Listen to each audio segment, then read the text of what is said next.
Hello guys, hello mga kaukay. Meron ulit akong ipapakita sa inyong review ng isang original short.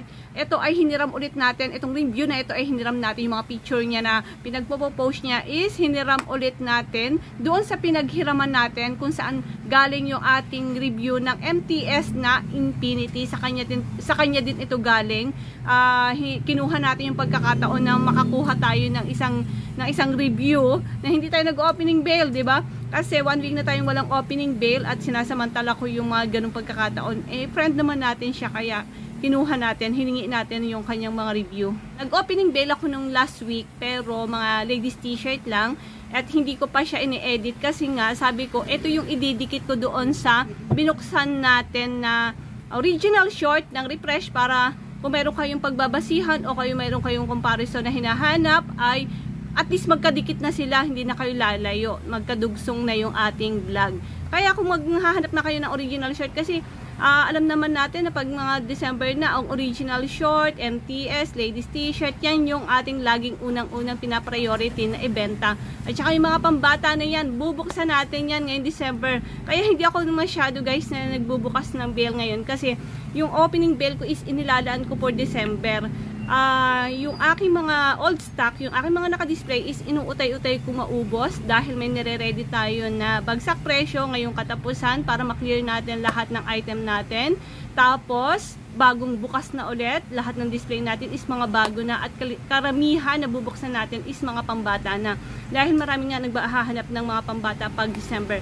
Ngayon pa lang, marami nang naghahanap na pambata, sabi ko, ilalaan ko talaga yung pambata ko for December, hindi muna ngayon. Kasi nga, meron tayong nakalaan na 2020, all 20 ngayong darating na katapusan. Kaya yun, doon na yung nakalaan para sa akin. Itong review ng original short na to ay ito yung ipapakita ko sa inyo na hiniram po nga. Ito ipapakita ko na sa inyo guys at sa dulo, sasabihin ko yung ibang detalye. Ito na po guys.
Ayun guys, nakita nyo naman yung review natin dito sa original short na ito. Ito yung review na hiniram natin. Thank you nga pala doon sa pinahiraman natin at laging umuoo sa atin. At yan ay isa sa mga subscriber natin. Isa rin niyaan sa talagang lagi nakasubaybay sa atin. So thank you talaga sa kanya. At least nakakalibre tayo ng review, diba? Dahil meron na tayong review ng Star Textile. Kasi hindi ko alam kung darating ba yung time na makakapagbukas din tayo ng Star Textile na ganitong original short. Ito pala ay white label. Tapos ang price pala nito ay 9,500. Kung i-compare natin siya doon sa ating binuksan na refresh is mas mura yung ating refresh kasi 8,500 lang yon. Tapos nakuha pa natin na sale is 8,000 na lamang. So 1,500 din ang difference niya. At doon sa ganda, kung sino ang mas better, kung sino ang mas okay, kayo na po ang mag-decide. Siyempre, para sa akin yung refresh kasi mas mura siya. Pero kung saan kayo nagagandahan, kung saan kayo mas okay, yun yung piliin nyo. At kung hindi naman, marami pa tayong review dyan ng mga original short na pwede nyo pagpilian kung ano ba talaga ang mas bet nyo na bilhin. Kasi di ba ngayong December, kailangan natin yung mga yan. Maraming bumibili ng mga short, maraming bumibili ng t-shirt, ladies t-shirt at mga pambata nga tulad ng sinabi ko dun sa umpisa. So kayo na po ang bahalang mag-decide. Hindi kasi ako pwedeng mag-explain ng mas malalim pa kasi hindi naman natin yan pag-aari. Hiniram lang natin yan at hindi naman natin nakita ng personal kaya hindi tayo pwedeng mag-explain ng mas malalim pa na explanation. Kahit nyo naman, daldal na naman akong daldal kasi pinapaabot ko dun sa limit ng para magkaroon ng ads, diba?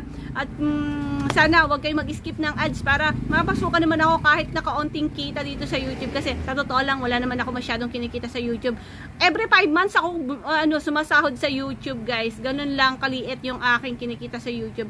Pero pilit kong binibigyan kayo ng mga review para makatulong ako sa inyo na maiwasan nyo yung hindi magagandang bail. Di bali nang ako yung maka-experience ng hindi magandang bail, at least kayo makaiwas kayo doon sa mga hindi magagandang bail, lalo na doon sa mga nag-uumpisa pa lang ng mag-uukay or doon sa mga maliit pa lang ang puhunan para sa ukay, maiwasan nyo yung mga hindi kagandahang mga bail.